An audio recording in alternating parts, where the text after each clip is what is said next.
Let's film. This is the intro to my channel. Whoop whoop. Do you ever wonder if like fish have feelings? Do you ever think about how you're not gonna see every place in the world? Hey y'all, welcome back to my channel. It's your girl Dallas. If you're new here, welcome. If you're not new here, thank you for returning. I hope you're subscribed and you've clicked the notification bell so you get notified whenever I post. Today, I'm going to be talking about Taylor Swift. Yes, the Taylor Swift. If you don't know who Taylor Swift is, she's an American singer-songwriter. She's been releasing music since 2006, starting with Debut, or Taylor Swift, and most recently Evermore, which came out in December 2020. If you're including the re-recordings, Fearless came out April 9th, 2021. So she has a lot of music out, and I figured today I would talk about 10 of my favorite songs. Now, because I'm terrible with rankings, this isn't going to be ranked. I'm just going to be sharing some of my favorite songs by her and why I like them. And if I'm being completely honest, I could probably do multiple videos like this because of the fact she has so many songs. Her discography is massive in comparison to some artists. So with that being said, let's get started. This first song is False God, which is off of her 7th studio album, Lover, which was released in 2019. People probably wouldn't expect it because I think that it's just kind of underrated. It's a different style for Taylor, and that's a big reason why I like it. Her live performance on SNL back in 2019, just beautiful vibe. So that's how it made the list. And to be fair, it's one of my favorite songs off of Lover because it is so like sensual. And next on the list, I just have to shout this song out because when Speak Now came out back in 2010, I vaguely remember that time, but I definitely remember being in love with Enchanted. The lines, please don't be in love with someone else, please don't have somebody waiting on you, just the yearning, the just wanting someone to like you back. It's a good song. It's one of my favorite songs for that reason. I really wish it would have been a single because I would have loved to see what a music video for that would have looked like. It gives me like a whimsy feel, but also very much like personal. Enchanted to Meet You. It gives me that Wonderland vibe that we kind of see on 1989 in the bonus track. So it's a top tier Taylor song in my opinion. The next song on this list is So It Goes, which is off of Taylor's 6th studio album Reputation, which was released in 2017. It's an underrated gem off of Rep. It just has, again, like the sensuality that you're kind of getting in False God. I think it's very prevalent on Reputation, and I just really love the line, like, and all the pieces fall right into place, get caught up in the moment, lipstick on your face, I'm yours to keep, I'm yours to lose, you know, I'm not a bad girl, but I do bad things with you. Like, yes, give me that energy. That is the energy I am ascending to. It's just it makes me feel good. That's why I love that song. We need to talk about Clean, okay? Clean, for me, when 1989 came out, which this was 1989 is Taylor's 5th studio album, was released in late 2014. Clean being at the end of the standard edition of 1989, I just find it to be so fitting. You have the metaphor of just like water, and really the lyric, you know, the rain came pouring down when I was drowning, that's when I could finally breathe, and that morning gone was any trace of you, I think I'm finally clean. For me, that just speaks volumes. And again, the song coming at the end of the standard edition, just really, really fitting in my opinion. I think it ties the story of 1989 together really well. Like production wise, it's like more low key and just very sad, but also kind of like, you know what, things are gonna be okay. To me, it's one of the rawer songs off of 1989, and I appreciate that. I can't complain. It's one of my faves. Again, how many times am I going to say faves in this? So with Clean being a closing track, I feel like it's only appropriate for me to mention one of my favorite opening tracks, which is off of Taylor's 8th studio album Folklore, and that is The One. Personally, I just love the like lighthearted pop production. The fact that the song literally starts off, I'm doing good, I'm on some new shit, been saying yes instead of no. I thought I saw you at the bus stop, I didn't though. And for me, that line specifically, it felt very relatable for personal reasons that I will not get into. I just love the vibe, and I feel like it opens folklore in a strong way. In terms of how Lover was very like pop, a little bit of folk country influence, I feel like you still kind of get a bit of that into this opening track, and it's just one of my favorites. I listen to that song all the time. It's one of my favorite tracks off of Folklore, and again, probably one of my favorite opening tracks. And again, I don't know what it is with Taylor crafting like really strong opening tracks, but y'all, when I tell you that Willow off of Evermore is my most played Spotify song of all time, I mean that. I didn't think that it would be, but apparently it is. I don't know how. If I'm being 100% honest with you, I definitely cried to it. The first time I listened to it, I definitely cried while watching the music video. Again, don't know why. I'm just an emotional person, so do with that what you will.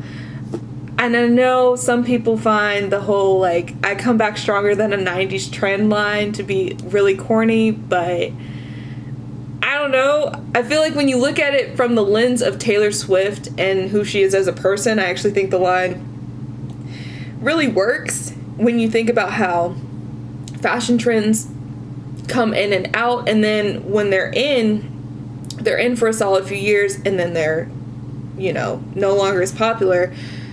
I feel like when Taylor has kind of like fallen off, even if she's fallen off, she's still there. She's always kind of going to be here.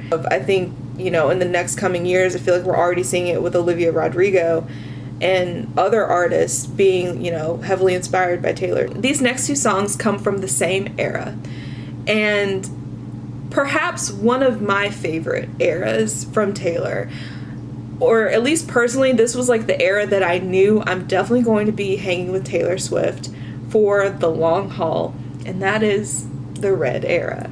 That album for me, I think it came out, I was a junior in high school, and again, when Taylor was doing like the cyclical album release drops, I look back and I feel like they always came at moments where I really needed new music, and I've just found her lyrics to be, I've been able to, you know, relate her lyrics to my life, which is always nice when you can do that with an artist. The first song that I'm going to mention, it's perhaps has one of my favorite music videos, honestly might be my favorite Taylor Swift music video, and that's 22. Personally, I just think 22 as a song is top pop Taylor. I love the fact that we got this song on Red, and then 1989 is really like full-blown pop. This is a song you could also see on 1989, and it's just so fun and lighthearted, and just like, I don't know about you, but I'm feeling 22. Everything will be alright if you keep me next to you. And you don't know about me, but I'll bet you want to. Like, come on. Like, just that fun nature, I just makes me so happy. And then when you watch the music video, it's just like, it's good vibes all around. And quite frankly, when I'm listening to pop music, that's what I want in a song that is just gonna make me like forget about everything else that could be going wrong and just like in that moment feel good. When it comes to Red and just the like emotional rawness of that album, I know a lot of people talk about All Too Well, but I gotta say that I almost do. That one just to me cuts like a knife. Like, it's just, there's so much pain in that song, in my opinion. The fact that the opening verse and the closing verse have the same setup except for the last lines. Like, I bet this time of night you're still up, and I bet you're tired from a long, hard week. I bet you're sitting in your chair by the window, looking out at the city, and I bet that sometimes you wonder about me. So we open with that, and then to close it with, I bet this time of night you're still up. I bet you're tired from a long, hard week. I bet you're sitting in your chair by the window, looking out at the city, and I hope sometimes you wonder about me. Like, the subtle changes there from beginning to end, it gets me every time. And I really, oh my God, every time. Like, the thought of knowing that you want to reach out to someone, but you can't because you know how it's going to end. There's just something so just like heart-wrenching about that. And I just feel like she captures those feelings of longing and wanting to, maybe make things different, but realizing it's not a good idea to. I feel like she captures it really well, and I almost do. Okay, and now we're down to the last two songs, and they're also from the same era, which is Debut, because don't get me wrong, while Debut pretty consistently ranks like at the bottom of my overall Taylor Swift like ranking of albums, I gotta say that there's some gems and just some like songs that would be in poor judgment of me to not include these songs. And the first song I want to mention from Debut is Should Have Said No. The song is getting a shout out specifically because of the ACM performance, I think from 2008, if I'm not mistaken.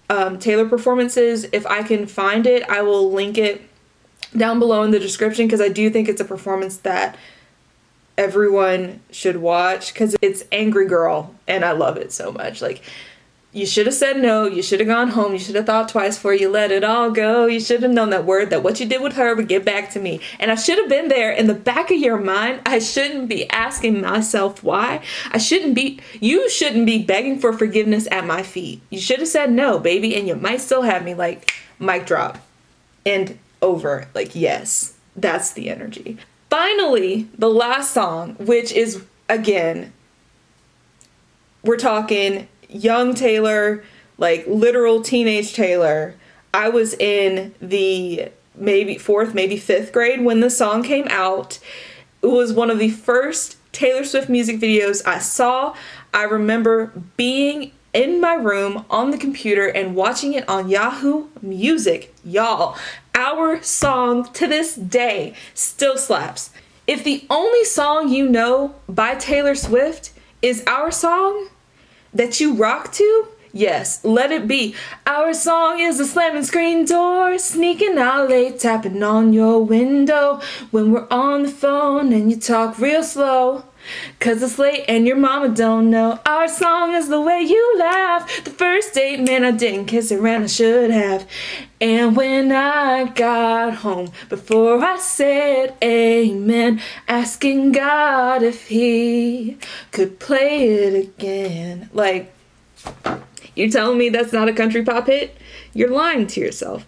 Top tier country pop Taylor Swift right there. And that is just one of my faves. I know I've said that a lot, but genuinely, I could not do this first iteration and not mention our song, because it's just so catchy. And with that, those were 10 of my favorite Taylor Swift songs. If you made it this far, thank you so much for watching. Please give this video a thumbs up and subscribe to my channel for more content. And let me know down in the comments, what are your favorite Taylor Swift songs? I would love to know. All right, I hope you all enjoyed this video. Thank you so much for watching, and I will see y'all later. Bye. Do you think Taylor likes mozzarella sticks?